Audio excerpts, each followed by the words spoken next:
hoping to get a motorcycle license, it's easier than you think. I waited for 4 years to get my license, and once I got it, I was like, why did I wait for so long?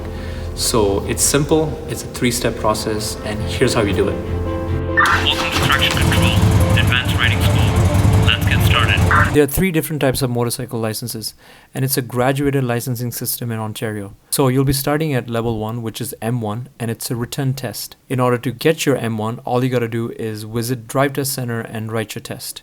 There are 2 parts of your M1 test, and in order to study for your test, your first half questions will be coming from Motorcycle Handbook, which you can find on Service Ontario website, or you can study from third-party websites, which are basically a bunch of questionnaires from that handbook, and you can just keep practicing until you get all the questions right. To be honest, that's what I did. I just visited the third-party website. It saved me a lot of time. I'll link those websites down below. The second part of the test is going to be your G1 test, which is basically road signs and rules and regulations of driving. So 20 questions will be coming from Motorcycle Handbook, and the 20 question will be coming from G1 test. In order to pass your M1, you need to get 32 questions right out of 40. Once you pass your test, congratulations. Now you have 90 days to upgrade your license to the next level, which is M2. The earliest you would be able to upgrade your license to the next level is after holding your M1 license for full 60 days.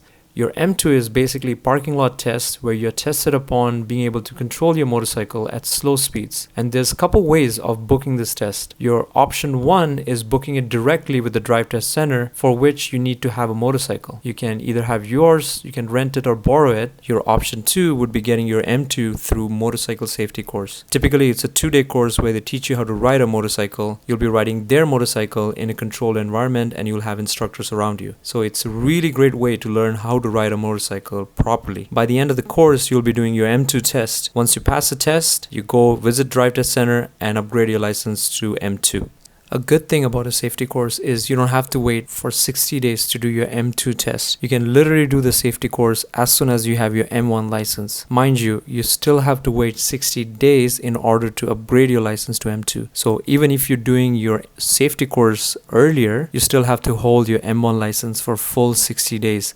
I highly recommend you to get your M2 license through Motorcycle Safety Course for a couple of reasons. A, you're not only learning how to ride a motorcycle with proper techniques, but also B, getting a discount on insurance premiums. And let's say if you have some experience of riding a motorcycle, I still recommend you to go do the safety course, because trust me, you may have built a lot of bad habits over the period of time, and it's time to unlearn them. How do I know this? Because I did the exact same thing. I've been riding for years. I did the safety course, and wow, there's so many new things that I learned from that course. So go do your course. It's always a good idea to invest some more in your safety and education. Your M2 is valid for 5 years, and earliest you could upgrade your license to M is after holding your M2 license for 18 months with safety course or 22 months without safety course.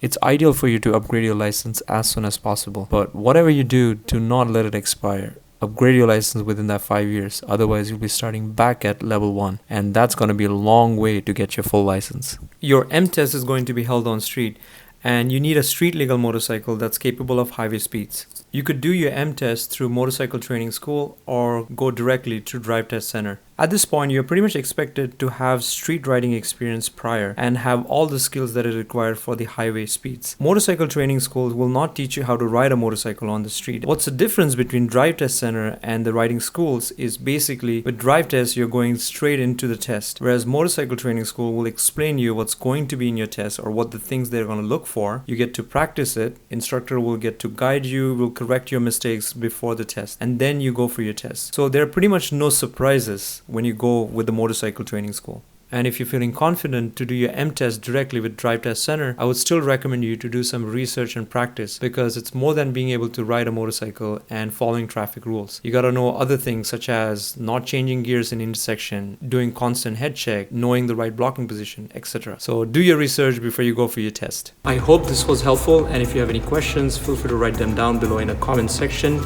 We are all about you guys, new riders.